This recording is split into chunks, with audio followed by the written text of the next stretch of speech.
আমাদের যখন ইসরায়েল যুদ্ধ হলো, সেই তেলের সমস্যা, ও কারণেই দেখি পেট্রোল পাম্পে গাড়ির লাইন। আমরা এত বড় সেক্টর পত্রিকা জানি না। মাননীয় প্রধানমন্ত্রী তারেক রহমানের কারিজমাটিক নেতৃত্বের মাধ্যমে উনি যখন সংসদে সরকারি দল থেকে 5 জন, বিরোধী দল থেকে 5 জন করে সদস্য দিলেন, 2 দিন পরে অটোমেটিকলি ওই পেট্রোল পাম্প থেকে সেই মোটরসাইকেলের লাইন, গাড়ির লাইন উধাও হয়ে গেল। তাহলে বুঝতে হবে কারা এই ষড়যন্ত্রের সঙ্গে লিপ্ত।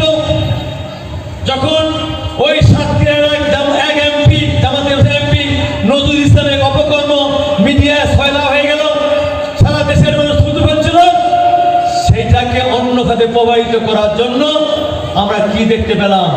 হঠাৎ করে রাতের আধারে কি আসলো? মেসেজে ছয়লা হয়ে গেল, পাম্পে যান, তেলের সংকট। আমি ডিসি মহোদয়, এসপি মহোদয়, ওসি মহোদয়কে ফোন করলাম। আমি আমাদের খনিজ জ্বালানি মন্ত্রীর সঙ্গে কথা বললাম, প্রতিমন্ত্রীর কথা বললাম। তারা বললো যে আমাদের এত পর্যাপ্ত মজুদ আছে, সেখানে তেলের সংকট হওয়ার কোনো কারণ নাই।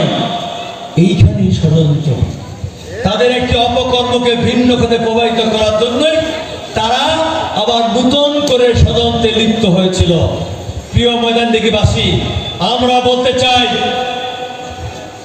এই সরকার ৭১-এর যেমন চেতনাকে ধারণ করে, ঠিক ২৪শে জুলাইয়ের চেতনাকে ধারণ করে এই সরকার গঠন হয়েছে।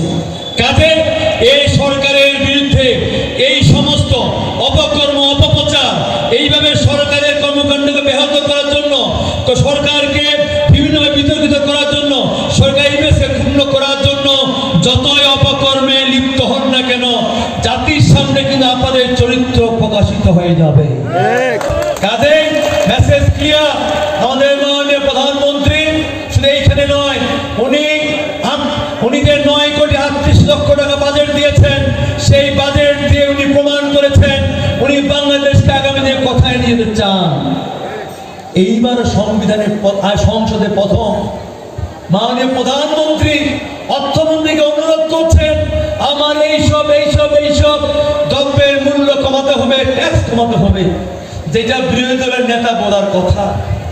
আমাদের মাননীয় প্রধানমন্ত্রীর বক্তব্য শেষ হবে, বিরোধী দলের নেতা তার চেয়ার থেকে উঠে আসে, মাননীয় প্রধানমন্ত্রীকে কংগ্রেচুলেট করেছেন। এটাই বিএনপি, এটাই তারেক রহমান, এটাই ধানের শীষ। ইনশাআল্লাহ আমাদের মেসেজ ক্লিয়ার।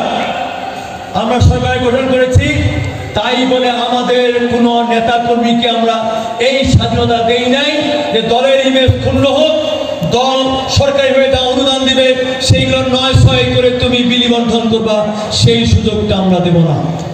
আমাদের মেসেজ ক্লিয়ার। দল করতে গেলে দলের ইমেজ অক্ষুণ্ণ রাখতে হবে, দলের ইমেজ বৃদ্ধি পায় সেই কর্মকাণ্ড করতে হবে। আমরা সরকারি অনুদানগুলো আসবো, সেখানে দলীয় দৃষ্টিকোণ দিয়ে না দেখে যার পাওয়ার যোগ্য, যাকে দেওয়া উচিত, যেই ধর্মের, যেই মতের, যেই দল হোক না কেন, আমরা তার কাছে পৌঁছায় দিতে চাই। ঠিক তদ্রুপ চাকরি খেতে মেয়েরা বলতে চাই, এইখানে আমি ঘোষণা দিয়ে যাচ্ছি, এই আমার নির্বাচনী এলাকায় যে কোনো সরকারি দপ্তরে, যে কোনো সংস্থায়, যে কোনো কর্পোরেটে ইনশাল্লাহ তোমরা লিখিত পরীক্ষায় উত্তীর্ণ হবা, তোমার চাকরি দেওয়ার চেষ্টা করব।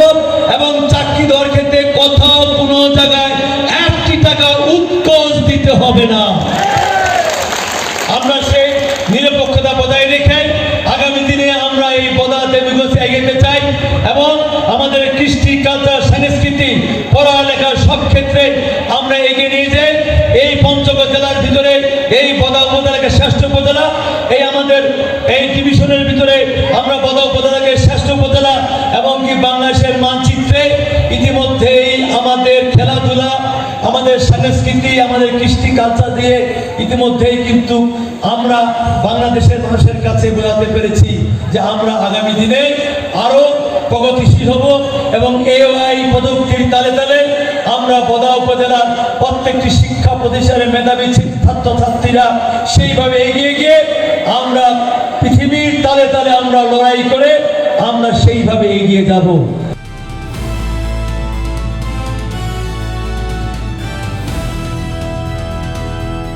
দিনাজপুর টিভি, মানুষের জীবনের কথা বলে।